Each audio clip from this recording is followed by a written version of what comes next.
Yo, what's up boys and girls, boy Swolelax here, and I'm back at again in the video, this time something a little bit different. Today we're going to be talking about We're going to be talking about Masked Hero Dark Law. So the long arm of the Dark Law is such an integral card to the hero archetype that it's absolutely insane. From a deck design and card philosophy standpoint, it's actually crazy to think about it. For example, take the old-fashioned hero deck. Now it's clear to see with the previous heroes that it was this kind of combo-centric deck that relied on its aggro playstyle and situational board states to win games and have fun and blah blah blah. Granted, it was much slower back then, but you kind of get the point. And so it's interesting to think about in the shift to the Masked Hero era, that a lot of the Masked Heroes kind of perform this similar tricks. You'll have a lot of your jack of all trades, your spot removal, your attack boosting, your attack decreasing, but none of the cards like Dark Law impacted the hero deck so much. Dark Law is an insanely powerful card. It is a macrocosmos on legs. 2,400 attack points is pretty good, and generally speaking, you're going to be playing a protect the castle kind of deck.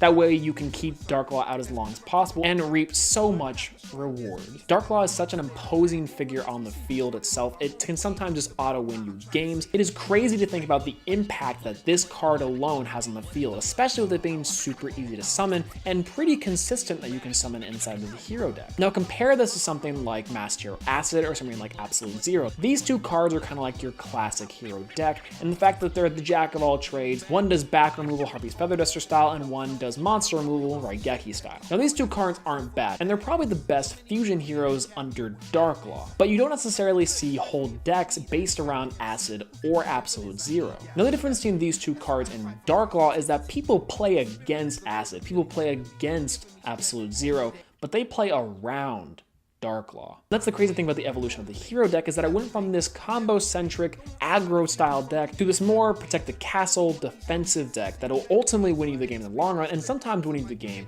outright. And that is almost exclusively thanks to Dark Law. Dark Law prevents combos, he prevents graveyard access, he is an all-around amazing card. Now this does outline a problem with the hero extra deck that Dark Law kind of sets, and that is that no other fusion hero will live up to Dark Law standards. Yes, Dark Law is insanely good. Yes, Dark Law is insanely powerful. But the weird thing is that Dark Law is the only strategy. When you look at the old school elemental hero decks, it's easy to see that there is a myriad of options for a myriad of situations. But with the new hero decks, it seems as if there's only one option, and that is get out Dark Law, which, don't get me wrong, is perfectly fine, and I don't necessarily think is that big of a deal, but when you're talking about a deck that went from literally using every single card in its extra deck as its disposal, with multiple different strategies, with multiple different ways to use it, to a deck that's essentially defensive, protect the castle, it's just kind of interesting to think about. But I don't know, maybe it's just me. What do you guys think of Dark Law? Do you hate Dark Law? Do you like Dark Law? Do you hate playing against Dark Law? What do you guys think are the best fusion heroes, or even, I guess, fusion Neospatians in a weird way?